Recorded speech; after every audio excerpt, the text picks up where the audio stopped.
¿Por qué razón? Porque se va a enredar en un púlpito usted leyendo.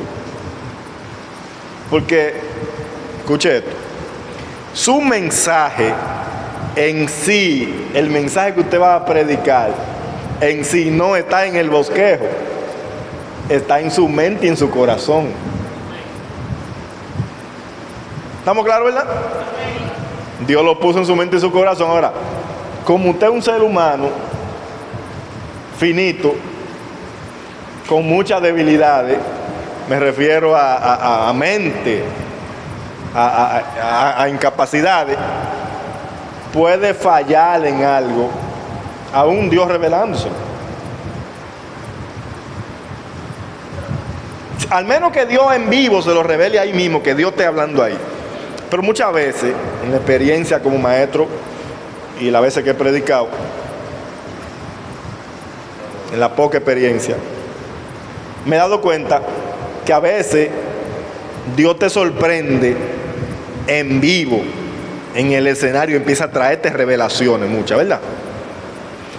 En vivo, así que tú la ves. Pero otras veces no es que Dios no está ahí, pero tú no la sientes igual. Dios usa el depósito que Él puso en ti. Por ejemplo, Dios puede decirte: Raúl, va a predicar, señalarte, háblame del amor. Dios puede poner en tu corazón, habla de amor. Y usted empieza a buscar en su Biblia lo que usted va a hablar del amor. En otras ocasiones usted puede estar leyendo y Dios le enseña un pasaje bíblico y lo para, y a mí me ha pasado eso, que lo para y que no puede irse. Y espérate, que aquí como que hay algo. Entonces usted empieza a leerla y a descifrar lo que Dios quiere que usted hable, que usted enseñe, o lo que Dios quiere enseñarte a ti. Dios quiere enseñarte a ti.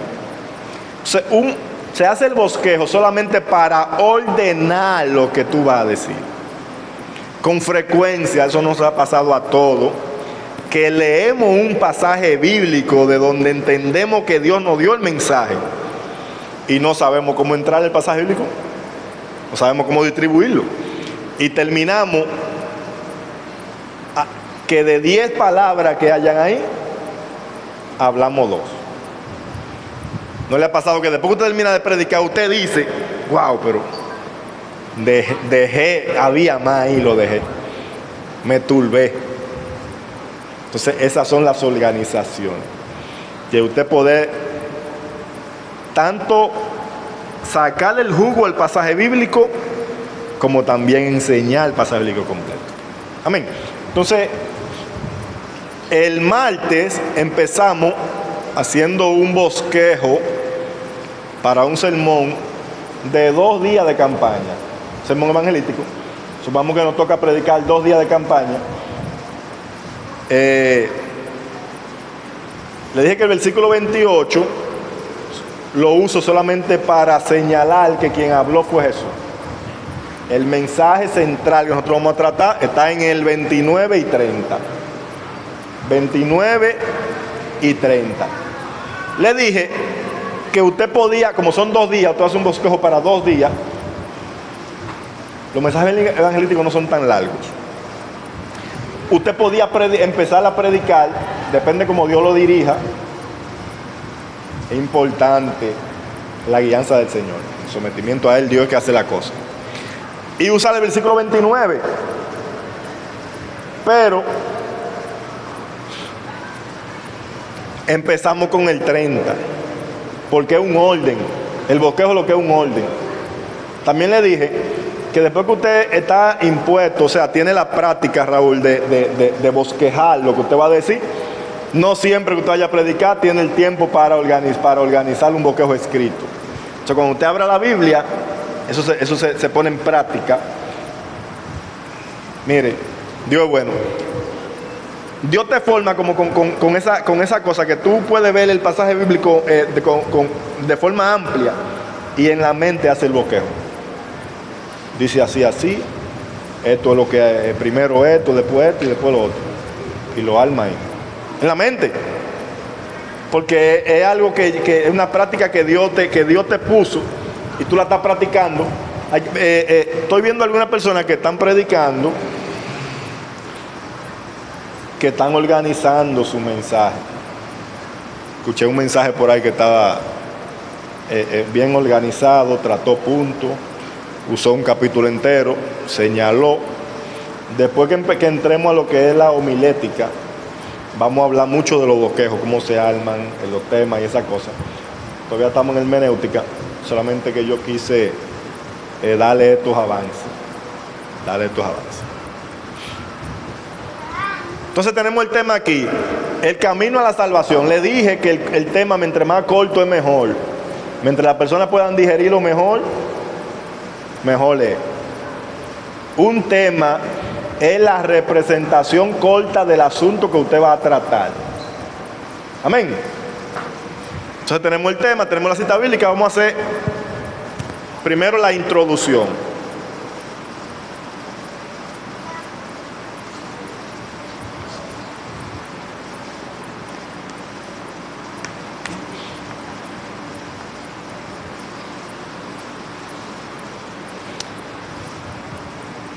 El martes tratamos el versículo 30, ¿verdad? Y la introducción le dije que podía ser contextual. La introducción contextual, como voy a enseñar un pasaje bíblico, aunque sea un mensaje evangelístico, voy a enseñar un pasaje bíblico, yo puedo hacer una introducción, se llama contextual esa, explicando el contexto, el qué, cómo, cuándo, por qué. Yo podría introducirme en mi primer mensaje de que Jesús estaba hablando de Juan el Bautista. ¿Quién fue Juan el Bautista? Un mensajero que Dios envió. Me gusta usar más esa para mensaje para la iglesia. Un mensajero que Dios envió delante de él a preparar el camino, porque mi tema es el camino a la salvación.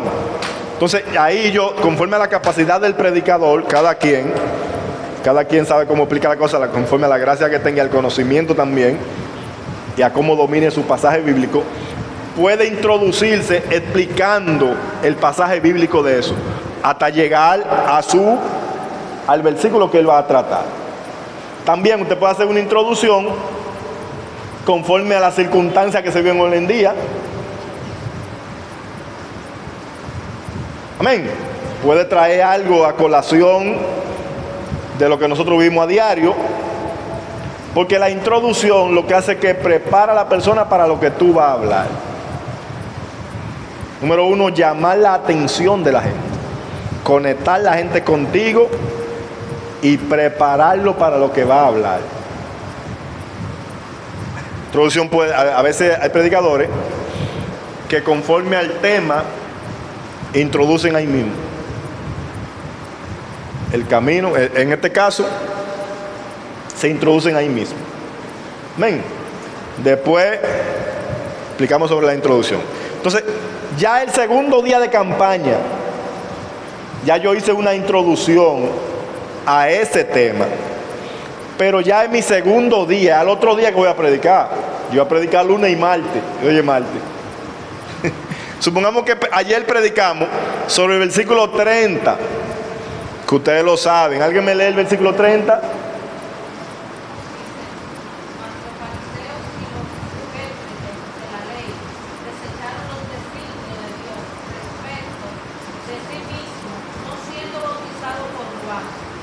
No siendo bautizado con Juan.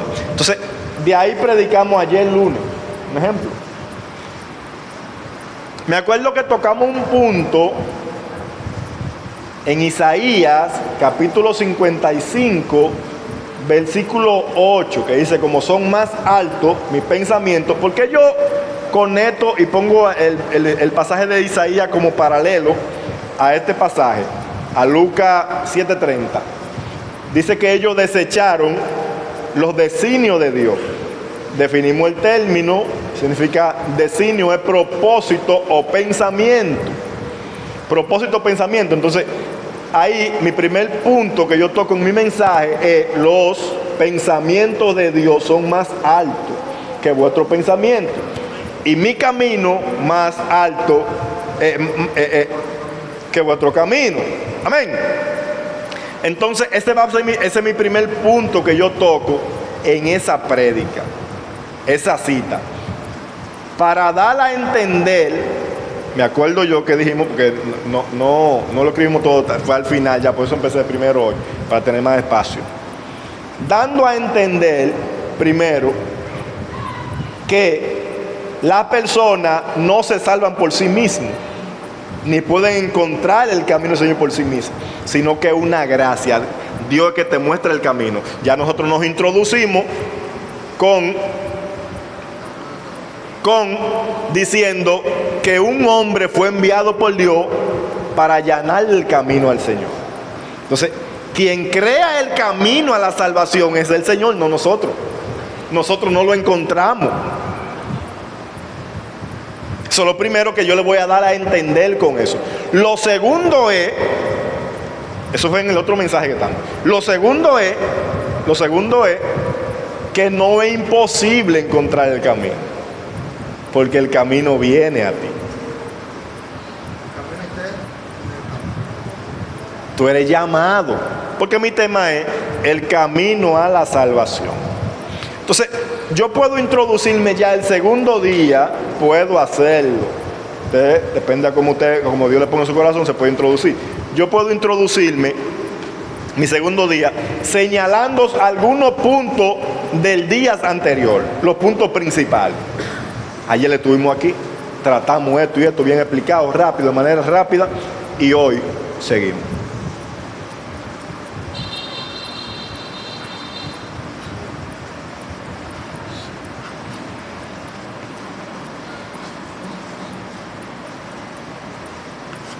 Estoy poniendo aquí para que lo copien. Señalar algunos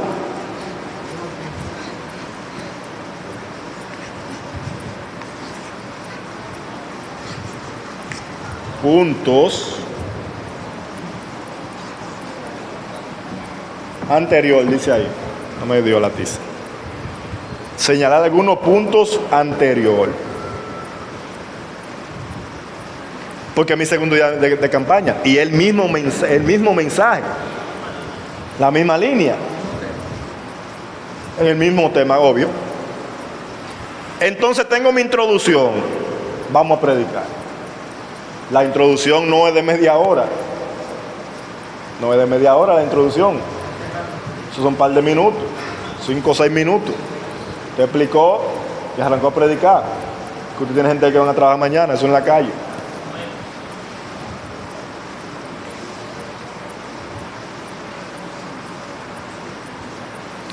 Yo podría elaborarlo allá, sacar un momento y elaborarlo y extraerlo y darme a escribirlo, ¿verdad? Pero yo quiero que usted tenga idea también, porque un bosquejo no es algo como... De hecho, de ese pasaje bíblico usted puede tener mejor idea que yo, porque eso es como Dios lo dirige a usted. ¿Me entiende? Usted también puede levantar la mano y decir, no, yo creo que en ese punto, con ese pasaje bíblico, sale mejor palabra a él. ¿Me entiende? Yo quiero que lo armemos nosotros. Gloria a Dios. Entonces el versículo 29, que es el mensaje de hoy, dice: y todo el pueblo, cuando lo oyeron, cuando el pueblo lo oyó, y los publicanos justificaron a Dios y fueron bautizados con el bautismo de agua. Mire, estudiando el pasaje de forma seria ahí, yo me doy cuenta, y leyendo más atrás el contexto, me doy cuenta que el pueblo entendió un tiempo de cumplimiento. Eso es lo que ellos entendieron. Entendieron que llegó un tiempo. Jesús citó una profecía que se cumplió en la persona de Juan el Bautista.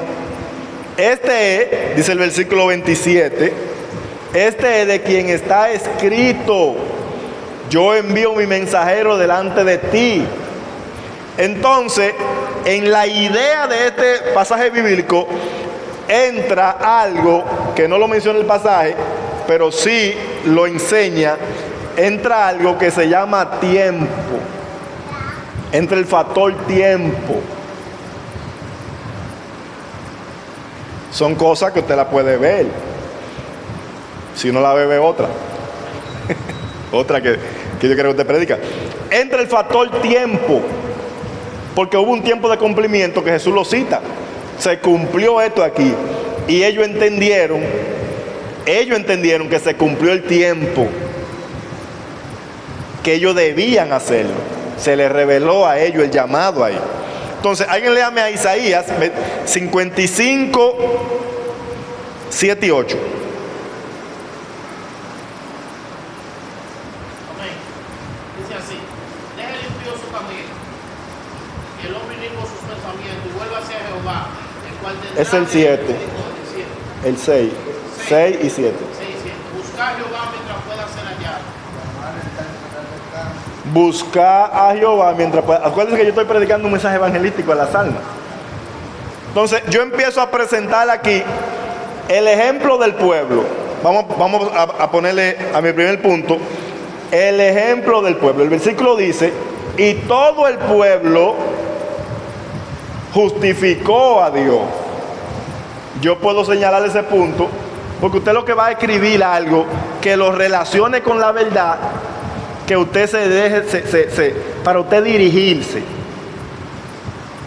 No sé si me lo entiende. Va a escribir un punto que usted se va a guiar de ahí en su mensaje. Claro, su mensaje lleva una línea directa. El ejemplo del pueblo, ¿está bien ahí? No me diga que sí. Si usted tiene algo mejor. ¿Nos fuimos ahí?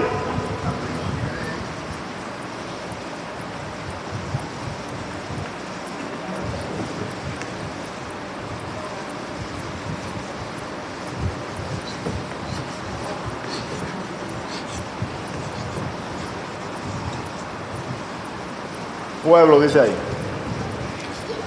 Pueblo dice ahí. El ejemplo del pueblo. Entonces ahí yo entro en Isaías 55. Isaías 55.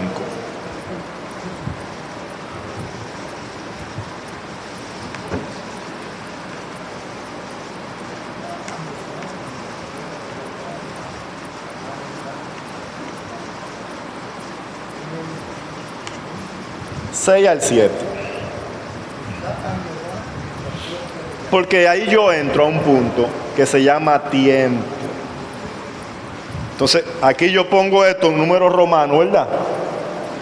¿Cómo lo pongo? Número romano. Y aquí le pongo un 1 dominicano. Un 1 dominicano. Le puse un romano y un 1 dominicano. ¿Cómo dice la cita? Buscar a Dios.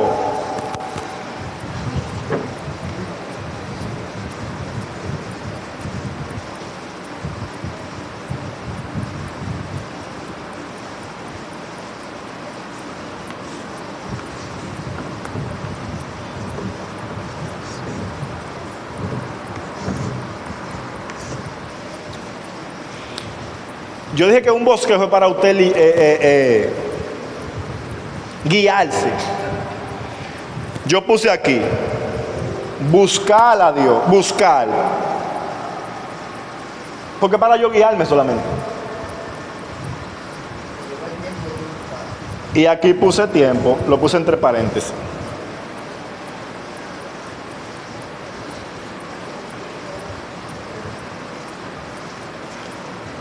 Ese es mi punto número 1. Punto número 1. Gloria a Dios. Buscar a Dios. Isaías dice, buscar a Dios mientras pueda ser hallado. Ese mientras pueda ser hallado me está dando a mí el factor tiempo otra vez. Hay oportunidad. Hay que aprovechar el tiempo.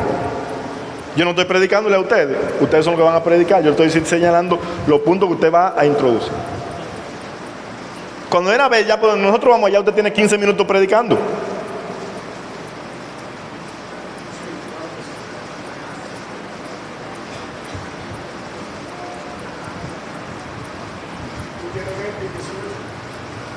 ¿Diga? Tengo 20. El ejemplo del pueblo. Usted puede escribir otra cosa ahí. Isaías 55:6. Buscar a Jehová mientras pueda ser hallado. Y usted va a enseñar esa cita bíblica y le va a explicar. ¿Cómo dice el versículo 7? Deje el impío su camino y el hombre inicuo sus pensamientos, y vuelva a ser a Jehová, el cual tendrá de él misericordia, y al Dios nuestro, el cual será amplio en perdonar. ¿Cómo se llama el tema? El camino a la salvación. La cita dice, deje el impío su camino.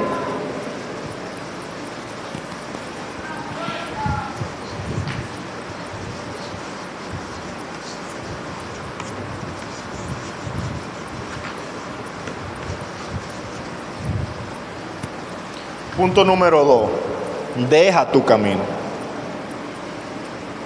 ¿Qué usted interpreta como camino? La forma de vida que hasta entonces esa persona ha vivido. Eso es lo camino. Le hablé el martes pasado acerca de definir el término de manera literal e interpretarlo conforme al contexto. Porque si tú buscas ahí la palabra camino de manera literal, ¿qué es lo que te va a decir? Sin embargo, no se está usando así. Se está hablando de la forma de vida de la persona. O sea, tiene que analizarlo eso, conforme al contexto. Conforme al contexto. Amén. Hay un llamado ahí.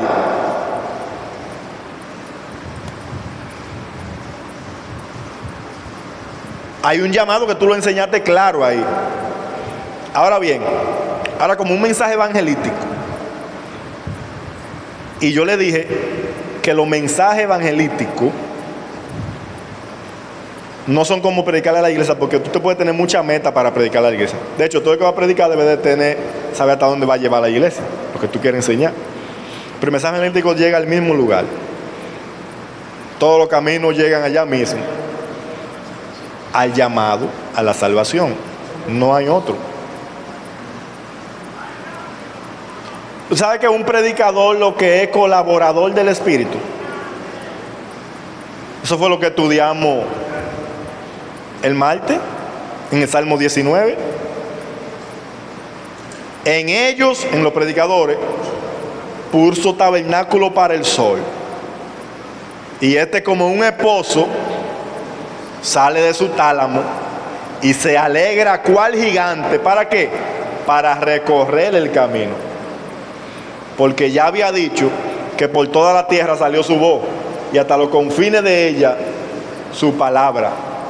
Entonces él salió preparado para recorrer el camino, porque él es que lleva de generación en generación. Él es que lleva la palabra. Dijo Pablo, nosotros somos colaboradores de Cristo. Y él es el Espíritu de Cristo. Entonces tú lo que eres colaborador del Espíritu Santo, guiado por él. Y la obra del Espíritu Santo está definida en Juan. De ahí tú tienes que tomar ya la idea del trabajo de un evangelista. Él vino a convencer al mundo de qué. Y él es que te guía a ti y tú lo que eres colaborador de él. ¿Cuál es el trabajo tuyo? Convencer. Entonces, el trabajo del evangelista es convencer, en primer lugar, de pecado con mucho respeto. No hay gente que le dicen hasta ladrón en la calle a gente. Mira tú. Yo no sé con cuántos hombres tú te has acotado. Entonces yo vi un muchacho predicando en el mercado que me paré un ratico ahí. Andaba con alguien, se paró en un picapollo ahí. Y vi a ese muchacho predicando. Dije, ay Padre, cállalo. Eso daba pena. Predicando a las almas. Ay Padre, cállalo. Cállalo. Una falta de respeto. La gente hablan estrellado como que están allá en la celda 4 desde el patio. Pero venga, que usted a gente que le está hablando. Ay Dios mío. Eso da hasta pena. Entonces, yo tengo ahí a ese mensaje que terminarlo enseñando un galardón. ¿A qué van a venir ellos? Porque mi tema es el camino a la salvación.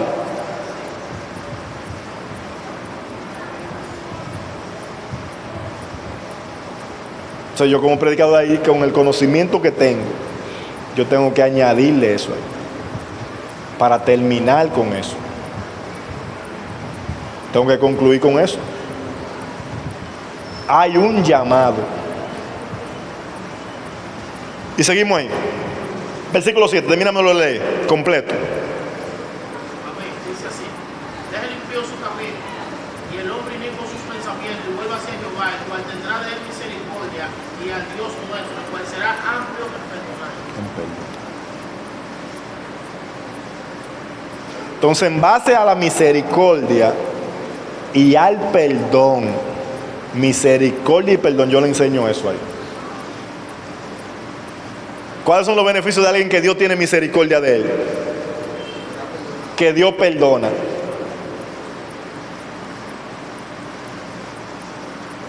Aleluya. Número 3.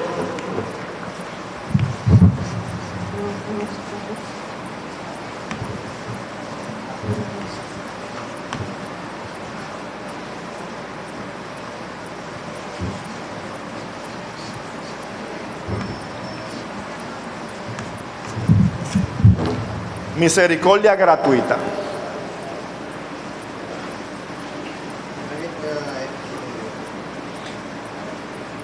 Misericordia gratuita. Mire lo que pasa ahí.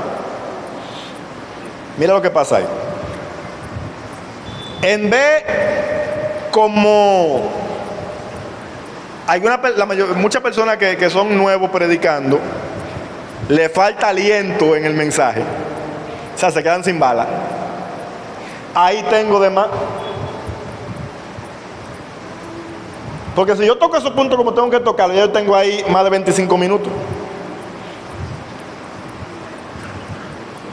Y el pasaje que nosotros leímos para predicar, del cual nos fundamentamos, todavía no lo hemos tocado. Entonces, esa es la importancia de tú tomar cada punto en un pasaje bíblico. Vuelva hacia Jehová. Por ejemplo, en las cartas, le da mucho contenido a usted, más que en la narración. ¿Por qué razón? Porque cada palabra tiene un sentido. Aleluya.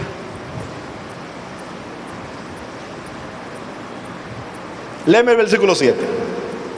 Deja el impío su camino y el hombre inicuo sus pensamientos, y vuelva hacia Jehová, el cual tendrá de él misericordia, y al Dios nuestro, el cual será amplio en perdonar.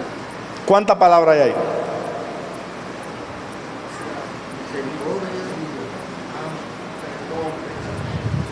Usted puede predicar un solo mensaje de ese solo versículo. Sin embargo, usted agarra el pasaje bíblico y lo lee corrido, como que es una sola cosa que están diciendo. Deje el impío su camino y el hombre inicuo su pensamiento, y vuelva hacia Jehová. Entonces ahí, porque no le encuentra sentido a cada palabra. Tiene que definirla de manera literal y en su contexto. No te la va a definir todo, pero al menos tiene un entendimiento de cada una de ellas. Está bien, no nos interesa el versículo completo, pero ¿y si sí?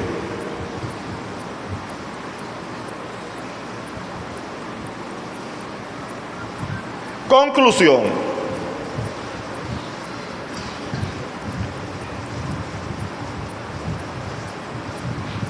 Versículo 29 de Lucas. ¿Qué es lo que dice?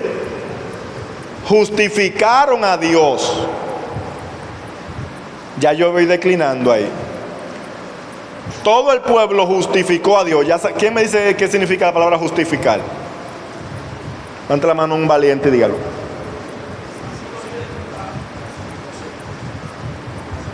Tana levantó la mano. Dime, Tana.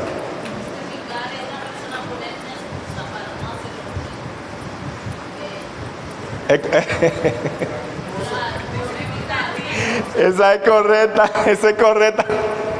Esa es correcta en otro contexto.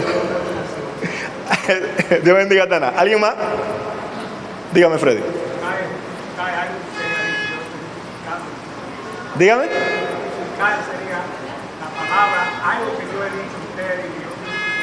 Sí. La Biblia dice justificaron a Dios. Dios bendiga a Freddy. ¿Cómo? Querer pasar por inocente no. Tener por inocente. O reconocer más bien la inocencia. Acuérdense que hemos hablado de eso.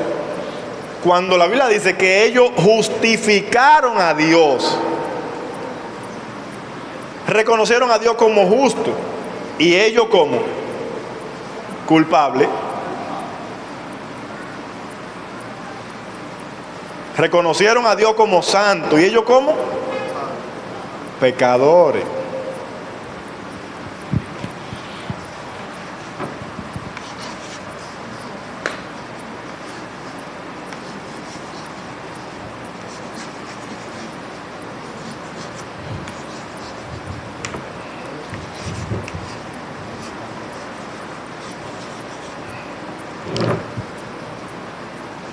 Reconocer mi pecado, ya yo estoy declinando ahí. Tú vas al versículo, cita tu versículo, narra el acontecimiento y deja a la gente con esa palabra. Enseñando, número uno, es la única forma que el pecador pueda acercarse a Dios. No hay otra. No hay otra. Ahí yo concluyo ahí, en ese punto, dejando a la persona clara. Hay conclusiones que se señalan los puntos. En los mensajes evangelísticos, yo creo que no. Bueno, tenemos un evangelista aquí. Esa conclusión, que se hace una síntesis de los puntos que usted ha tratado. El mensaje evangelístico no, como que no cuadra mucho. Porque eso se usa para enseñanza mayormente, para enseñanza, para mensajes de enseñanza. Pero el mensaje evangelístico, lo que las personas tienen que estar claro de los puntos que tú enseñaste y terminar como terminaron ellos, reconociendo a Dios, justificando a Dios como justo y nosotros pecadores. Yo tengo mi mensaje ordenado allá.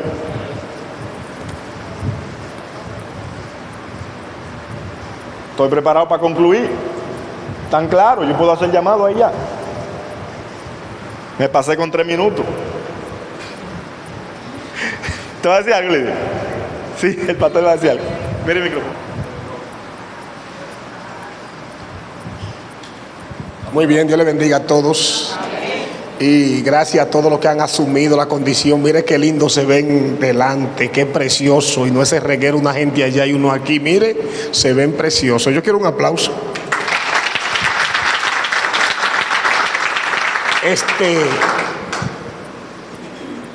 Aunque el mensaje sea evangelístico, no necesariamente,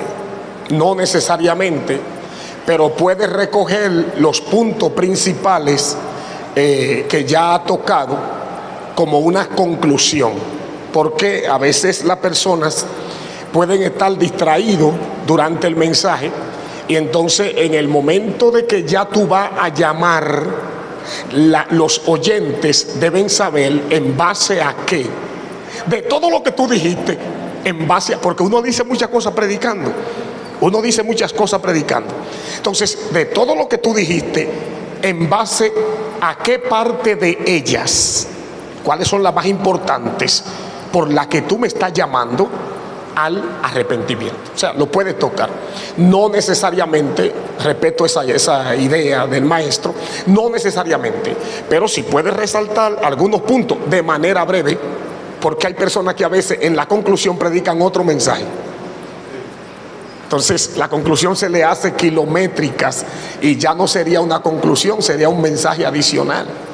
Eso es lo primero, sí puede hacerlo. Lo segundo es lo siguiente: si la Biblia, al organizar un mensaje, nosotros tomamos los detalles, sea de la narración, de la historia, del poema, de la carta, de los evangelios o del texto en cuestión, si tomamos, y esto lo ha dicho el hermano más de una vez, yo solo quiero resaltar esos dos puntos, si tomamos muy en cuenta lo que estamos leyendo, dividiéndolo en sus partes, tendremos mensaje para muchas generaciones y para mucho tiempo, sin tener que repetir mensaje. ¿Por qué? Porque un solo texto bíblico dividido, especialmente hay un mensaje que se llama mensaje textual.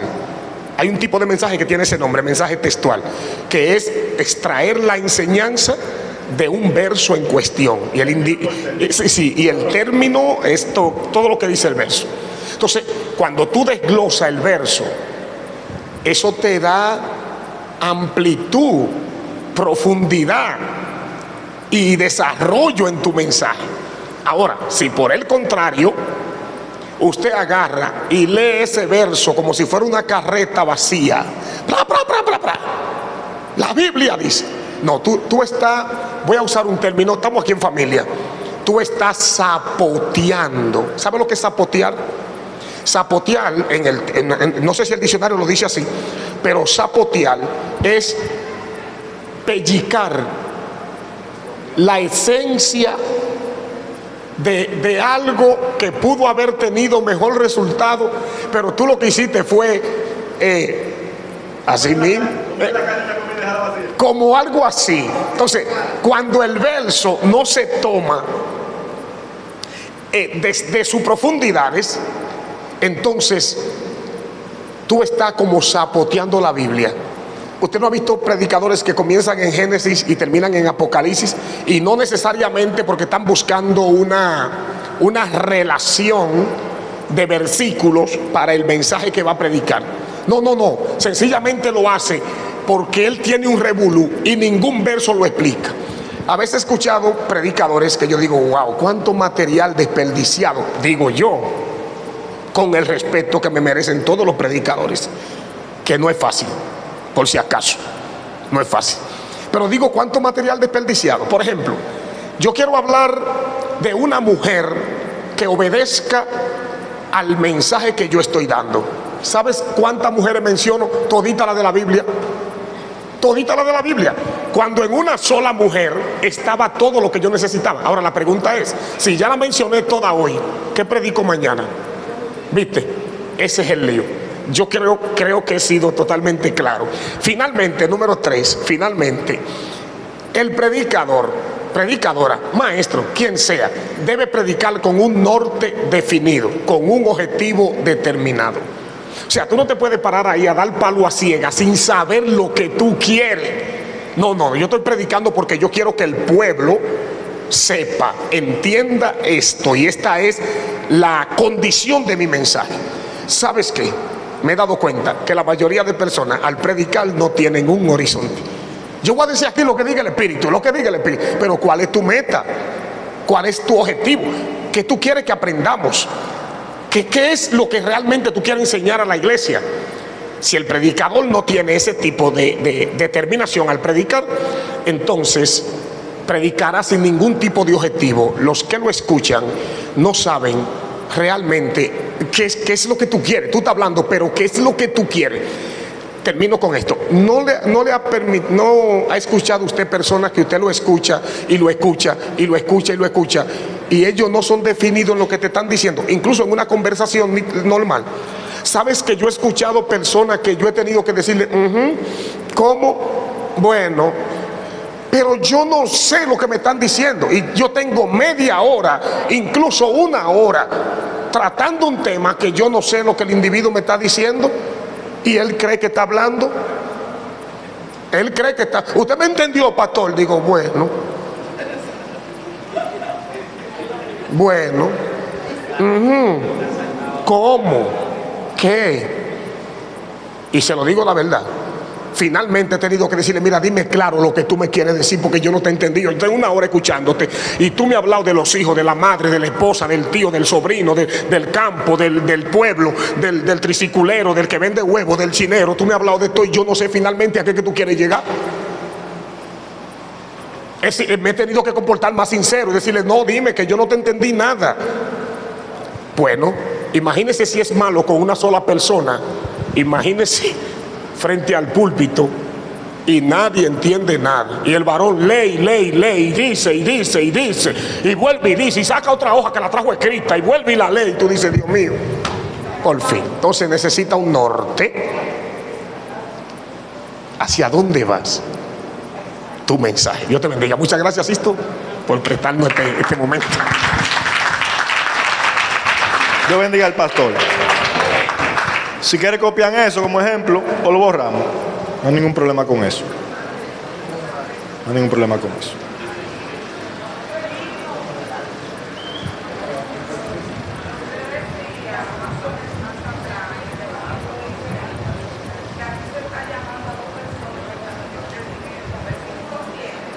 Dígame.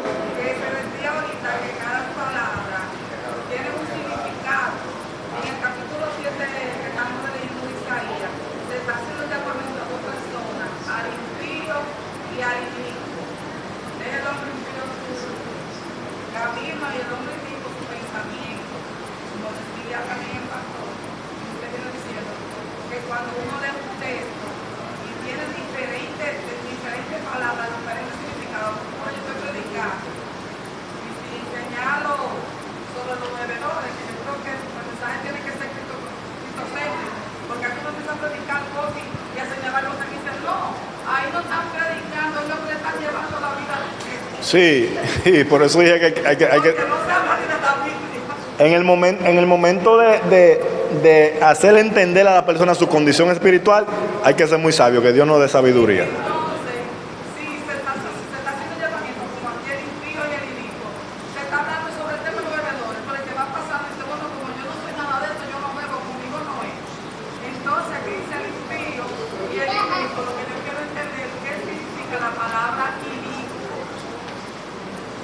Inicuo. Viene de iniquidad. La palabra inicuo viene de iniquidad. La iniquidad es algo que la persona lleva por dentro. Lo que se lleva por dentro. Y usted dijo que se menciona dos partes, dos tipos de personas. Mayormente, la persona que se señala en la Biblia como inicuo, mayormente las personas que se señalan en la Biblia como inicuos son personas que tienen cierto conocimiento de Dios. Inicuo. Inicuo. No. Tienen eso por dentro. La iniquidad es algo muy fuerte. El hombre inicuo. Si la Biblia señala al anticristo como el hombre inicuo. O sea, cuando se habla de iniquidad, no solamente alguien que cogió un pique y hizo algo malo. No, alguien. Sí. Es malo, pero malo que tiene conocimiento. Acuérdese que se culpa, tiene mayor responsabilidad. Ya no se puede seguir hablar de culpa. La psicología dice que no es culpa, es responsable. Tiene mayor responsabilidad el que tiene conocimiento del bien y no lo hace. La Biblia, por eso la Biblia lo señala como inicuo. Inicuo. Luis, ayúdame. Un punto importante. Acuérdese de lo que el pastor decía, cuando usted arranca a predicar, tiene que tener un norte. Vamos a poner esta línea aquí. Aquí está Mi tema. Aquí está mi meta. Y aquí van los puntos.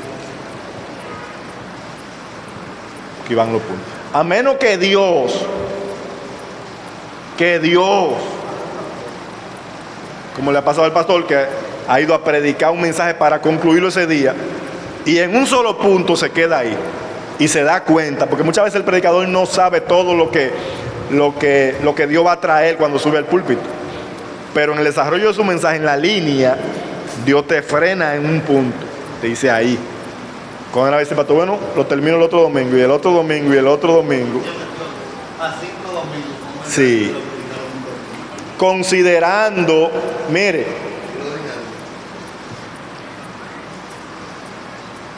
que Dios nos ayuda a entender algunas cosas. Usted sabe que hay cosas que Dios te la quiere enseñar a ti, y tú esperando que Dios se siente contigo a enseñártela. Pero el pueblo de Israel con 40 años en el desierto dice Dios que para hacerte saber que no solo de pan vive el hombre. Entonces hay cosas que para Dios enseñártela a ti te pone a vivirla. Una vez yo tuve un sueño cuando yo era nuevo creyente, cuando eso, y me vi en una iglesia. Yo estaba preso allá, pero me vi en una iglesia en la calle.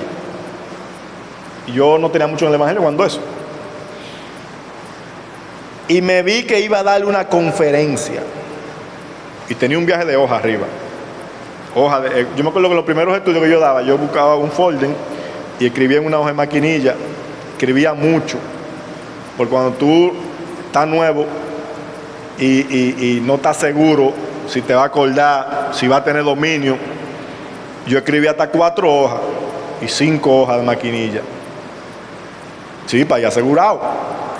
Si me falla la ciencia, tengo los escritos. Y me vi así mismo que abro mis hojas para dar una conferencia. La conferencia, yo me perfilaba como maestro ya. Y empiezo a buscar y no encuentro, y Dios mío, y me perdí en las hojas. Y me dijo el señor Tito, así yo escuché yo esa voz que me dijo, si tú quieres hablar de los judíos, estudia a los judíos. Nunca me he olvidado de eso. ¿Tú quieres hablar de los judíos? Estudia a los judíos. Entonces usted subió ahí vacío de que esperar y que Dios. Tú tienes el texto ahí. Cada palabra tiene un sentido, tiene un valor, tiene un peso, es una revelación. Siempre en base a eso, en base. Que te enseña, el mismo Espíritu te abre la Biblia. Pero el mismo Espíritu manda a uno a leer la Biblia. Bueno, no debería entonces, porque sí. Prendido ahí. Le dice el Espíritu, vamos a ver lo que dice aquí, hermano. Luis, ¿lo tenemos? Entonces, terminamos con el bosquejo. Creo que hay otros más para adelante. Eso es una. Hay algunos aquí que están escritos, no hemos llegado hasta ahí. No,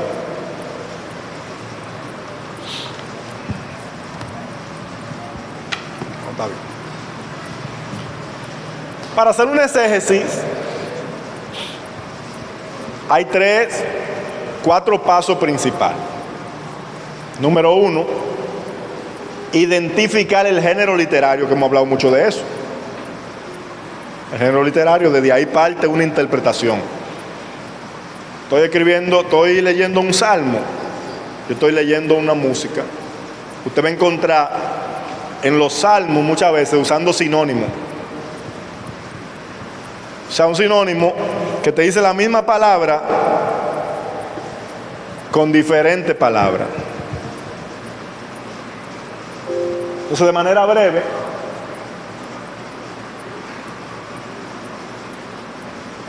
es el paso número 1. El paso número 2 es identificar el contexto histórico y literario. Identificar el contexto histórico y literario. Aquí hay una lista de algunas cosas que nosotros vamos a señalar aquí. Acuérdense con las preguntas. Las preguntas, la Biblia se la va a contestar siempre. Gloria a Dios. ¿Qué, cómo, cuándo, por qué? Y usted se va a dar cuenta de lo que usted sabe, que el versículo se lo dice, y también va a identificar lo que usted no sabe en la Biblia. Lo que no puede verla y lo va a identificar.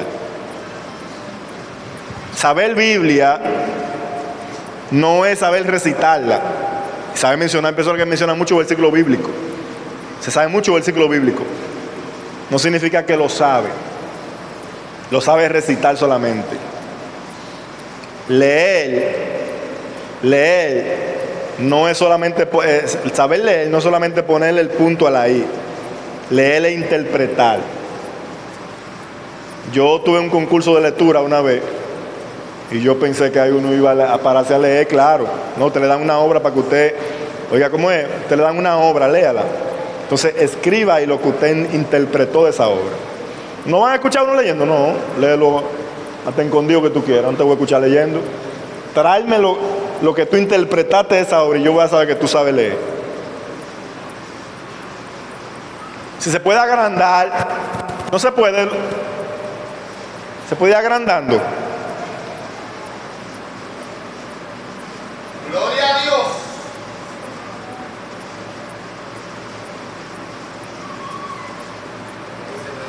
Estamos para concluir ya.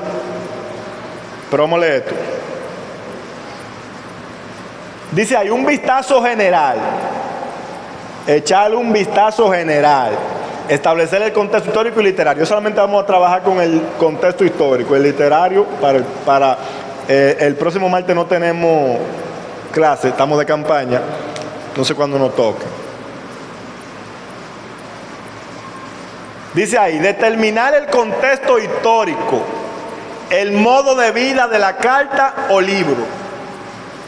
Inductivamente, leer el documento completo, buscando establecer el modo de vida más amplio del libro. Algunos ejemplos de los que debemos buscar. Dice ahí, para una carta, o sea, epístola, o sea, carta, debemos buscar autor, fecha y procedencia. Recipiente, eso es para el estudio más profundo, ya teólogo. Me interesa mucho que usted lo pueda identificar de forma clara en la Biblia ahí. Ocasión y propósito en una carta. Ocasión y... Yo creo que el martes va a tener que seguir aquí mismo, no brincar el contexto literario. Ocasión y propósito en una carta. ¿Qué llevó al escritor a escribir? ¿Cuál era la situación? ¿Por qué escribió?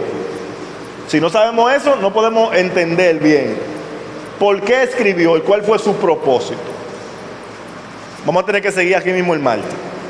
Temas principales y perspectiva teológica. Se habla de perspectiva teológica, es lo que se enseña en cuanto a Dios. Por ejemplo, una carta. ¿Cuál es el propósito por el cual Pablo le escribió a los Gálatas? La misma carta nos lo enseña a nosotros. Yo tengo que identificarlo eso claro. La misma carta nos lo enseña a nosotros. Pablo lo enseña. ¿Cuál era la ocasión? ¿Cuál era la situación que tenían ellos? ¿Y cuál fue su propósito? Número uno, primero, la situación de los Gálatas fue... Gálatas no es una ciudad, es una región, una provincia, la provincia de Galacia.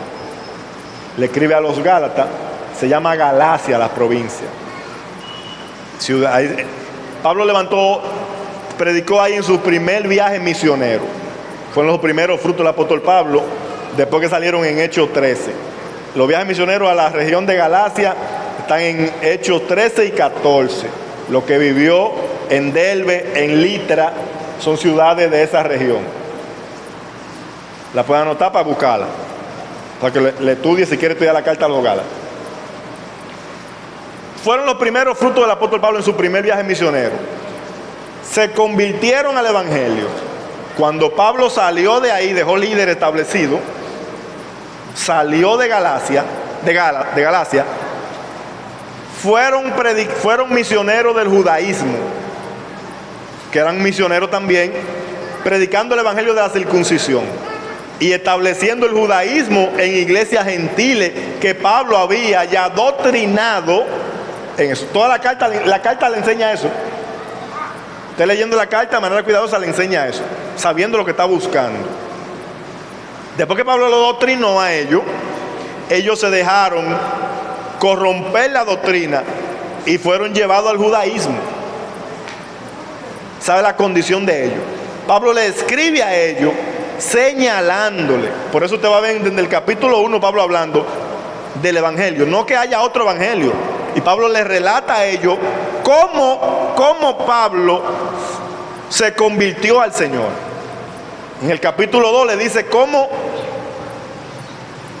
Juan, Pedro y Jacobo reconocieron su ministerio. También Pablo enseña en el capítulo 2 cómo él amonestó a Pedro. ¿Por qué? Porque comía con los gentiles. Vivía normal como un gentil. Y cuando llegaron algunos de Jacobo, entonces usted va a descubrir muchas cosas ahí. Le van a traer incógnitas que usted va a querer buscarla. Jacobo era el líder principal de la iglesia en Jerusalén que predicaban el evangelio.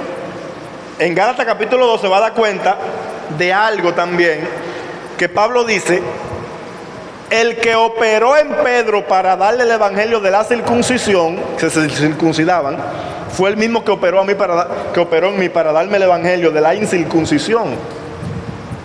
Y ellos me dieron la mano en señal de compañerismo. Todo eso Pablo se lo dice a los Gálatas, diciendo que él no andaba ilegalmente, que la doctrina que le enseñó a ellos fue en verdadera y fue de parte de Dios. Y los líderes de lo que hicieron volverlo a ellos, no sé si me voy a entender.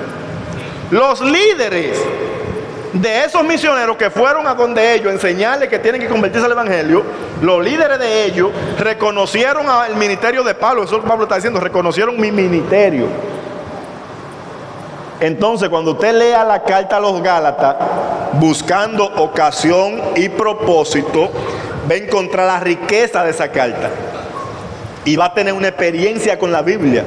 No va a tratar, porque eso es lo que nosotros hacemos normalmente, de acordarme de un versículo bíblico.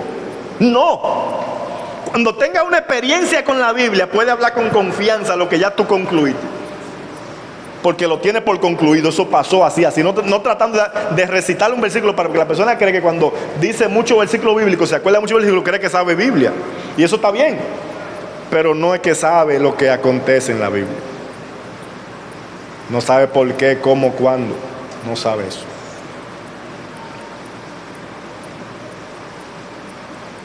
Va a identificar cosas que van a pensar que tú leíste el libro, fue. Y no fue que leíste el libro, usted lo aprendiste en la Biblia. ¿Cómo tú concluyes que Santiago es el líder principal? Que Pablo tuvo que ir donde Santiago. Y va a relacionar. ¿Dónde habla de esto? Por eso le dije que el libro de los Hechos, capítulo 13 y 14, te habla de cómo Pablo predicó en Galacia. Entonces va a seguir paralelo con el libro de los Hechos, porque el libro de los Hechos te va a seguir enseñando. Pablo dice en Gálatas capítulo 2 que fue a Jerusalén y fue bajo una revelación. El Espíritu mandó a Pablo a Jerusalén para que, y cuando tú lees, por ejemplo, en el capítulo 15 de los Hechos, te va a dar cuenta de la reunión que Pablo hizo y cómo el mismo Jacobo le dio una carta, y ahí fue que lo mandó con Sila, compañero de Pablo, que en el capítulo 16 cayeron presos en el segundo viaje misionero. Y va a reconocer la riqueza de la Biblia. Te va a enamorar de la Biblia. Te va a enamorar de la Biblia. Ocasión y propósito, temas principales. El tema principal es la doctrina del evangelio. Y por eso la carta a los Gálatas es una carta doctrinal, igual que las cartas de los romanos. O sea, son dos cartas que tienen nombres doctrinales, se le dicen así. Son dos cartas doctrinales, doctrinas, tratan temas del evangelio. En la carta son ricas, me gustan. Luis, la otra página. Para una narración, busque cosas tales como trasfondo geográfico, histórico, político y religioso.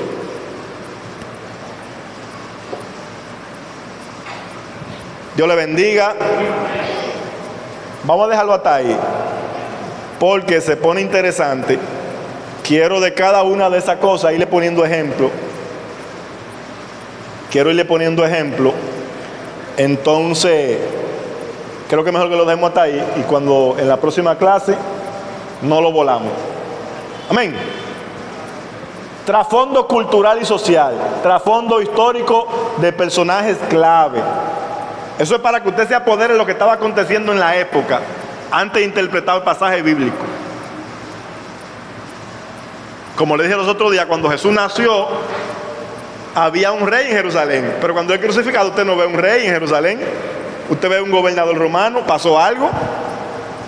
Entonces no es el mismo ámbito político. Sucedió algo. Amén. Que la Biblia no se lo diga por completo, pero lo va a identificar la diferencia. Si no tengo un material histórico para yo leerlo, bueno, identifico la diferencia, pero no se me escapa.